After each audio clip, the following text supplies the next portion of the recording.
And now to the current scene outside the White House. Construction crews are paving their way to President Trump's whopping $300 million ballroom. And now top Democrats in the House, they are demanding answers and, quote, transparency. So let's go live now to the White House and CBS News White House reporter Olivia Rinaldi. Olivia, thank you for your time. I mean, you are out there right now by the White House, but you've also seen or been on the streets getting the pulse of the nation and on this construction project that's currently going on. What are locals saying so far about the project?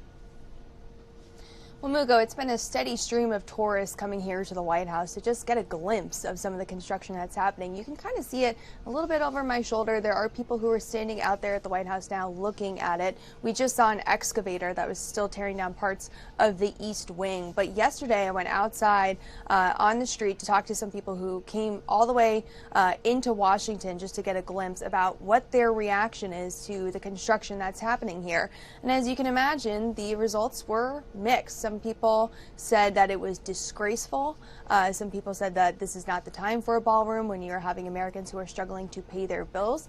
But there were other people I talked to who were quite happy with what they're seeing. Take a listen to Joe Thompson. He was down here in Washington dropping his wife off for a meeting and then decided to walk down to the White House and take a look for himself. Here's what he had to say.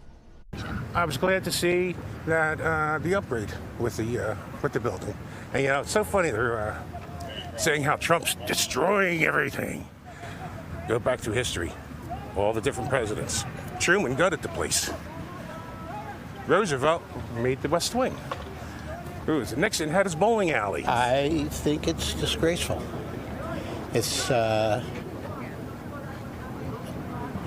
desecration, really, I think. I don't know that anybody particularly wants a big ballroom. And even for those people who did want it, the promise was that the White House wasn't going to be touched. Now, Mugo, as you can tell, there was a lot of mixed reaction from people on the street here in Washington who came by to see this construction. But the White House says that they have been transparent throughout this whole process. And our latest reporting shows that the price tag has grown from $200 million to $250 to now $300 million. It will also include a new bunker that they're redoing under the East Wing. Olivia, do we know anything about the donors and the construction company that's being used for this huge, expensive project? Yeah, so the construction company is Clark Construction. They're based here in Washington, or excuse me, they are here working on the project now as we speak. And the engineers that are working on it are from AECom, which is a consulting company. But some of the people we know who have donated, the White House has released a list. They include Comcast Corporation, Booz Allen Hamilton, which is another consulting company, Lockheed Martin, Meta, Palantir, T-Mobile, and some people who are actually working in the administration, like the Nick family, and also Kelly Loeffler as well. So some administration officials who are donating to this project, which is also quite notable. Okay. Olivia Rinaldi, thank you so much for your time today. Appreciate it.